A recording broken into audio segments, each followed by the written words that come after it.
Movie की शुरुआत एक बहुत ही यूनिक और इमोशनल मोन्टाज से होती है, जहां हम देखते हैं कि कैसे इंटरनेशनल स्पेस स्टेशन धीरे धीरे ग्रो होके एक जायंट स्पेस स्टेशन बन जाता है, जिसका नाम बाद में अल्फा पड़ता है। शुरू में सिर्फ ह्यूमंस होते हैं, फिर धीरे धीरे अलग अलग प्लैनेट्स के एलियंस आते हैं और सब एक दूसरे से हैंडशेक करके पीसफुली साथ रहने लगते हैं। ये स्टेशन इतना बड़ा हो जाता है कि अर्थ के लिए डेंजरस बनने लगता है, इसलिए इसे स्पेस में आगे पुश कर दिया जाता है और ये सिटी ऑफ 1000 प्लैनेट्स बन जाता है। इसके बाद स्टोरी शिफ्ट होती है एक एक्सट्रीमली ब्यूटीफुल प्लैनेट मल पर, जहां पर्ल एलियंस रहते हैं। ये लोग बिल्कुल नेचर के साथ बैलेंस में जीते हैं। उनकी टेक्नोलॉजी सिंपल पर पावरफुल होती है। उनके पास एक छोटा सा एनिमल होता है, कन्वर्टर, जो किसी भी चीज को खाकर उसकी कॉपीज बना सकता है। साथ ही उनके पास एक रेयर एनर्जी पर्ल होता है, जो उनकी सिविलाइजेशन का मेन सोर्स है। सब कुछ परफेक्ट चल रहा होता है, तभी स्पेस में एक मैसिव वॉर चल रहा होता है। ह्यूमंस अपनी सर्वाइवल के लिए अपने शिप सैक्रिफाइस कर देते हैं और उनमें से एक बड़ा शिप कंट्रोल लूज करके मल पर क्रैश हो जाता है। इस क्रैश से पूरा प्लैनेट एक सेकंड में डिस्ट्रॉय हो जाता है। मरने से पहले प्रिंसेस अपनी कॉन्शियसनेस को यूनिवर्स में भेज देती है, जो जाकर वेलेरियन के माइंड से कनेक्ट हो जाती है। अब स्टोरी फ्यूचर में आती है, जहां मेजर वेलेरियन और सार्जेंट लोरेलियन स्पेस टाइम एजेंट्स होते हैं। वेलेरियन थोड़ा एरोगेंट और फ्लर्ट टाइप है, जबकि लोरेलियन प्रैक्टिकल और स्ट्रांग है।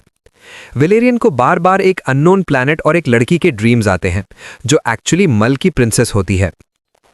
उन्हें एक मिशन मिलता है एक रेयर क्रीचर ब्लैक मार्केट से रिकवर करने का, जो वही कन्वर्टर होता है।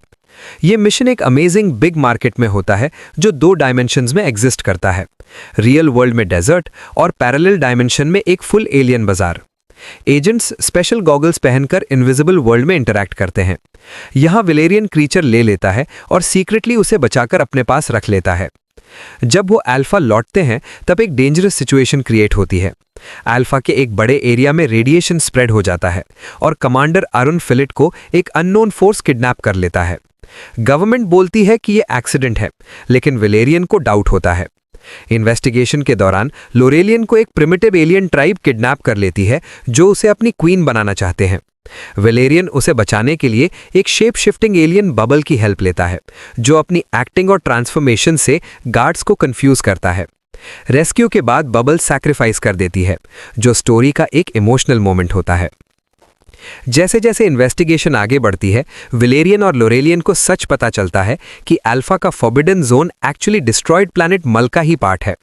और सबसे शॉकिंग बात यह होती है कि यह डिस्ट्रक्शन किसी एक्सीडेंट की वजह से नहीं, बल्कि ह्यूमंस की वॉर और स्पेसिफिकली जनरल फिलिट के ऑर्डर्स की वजह से हुआ था।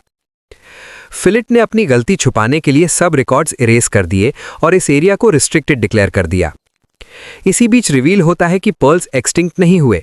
कुछ सर्वाइवर्स सीक्रेटली अल्फा में रह रहे होते हैं। उन्होंने ही फिलिट को किडनैप किया होता है। उनका गोल रिवेंज नहीं, बल्कि अपनी सिविलाइजेशन को दोबारा बिल्ड करना होता है। उन्हें अपना ओरिजिनल एनर्जी पर्ल और कन्वर्टर चाहिए, ताकि वो अपना प्लैनेट रिक्रिएट कर सकें। प्रिंसेस ने ही वेलेरियन के माइंड में विजन्स भेजे थे, ताकि वो उनकी हेल्प कर सकें। क्लाइमैक्स में वेलेरियन पर्ल से मिलता है और उनकी पूरी कहानी समझता है। अब उसके पास चॉइस होती है, ऑर्डर्स फॉलो करे या सच का साथ दे। लोरेलियन उसे मोटिवेट करती है कि सही डिसीजन ले। एंड में वेलेरियन पर्ल्स को एनर्जी सोर्स और कन्वर्टर दे देता है।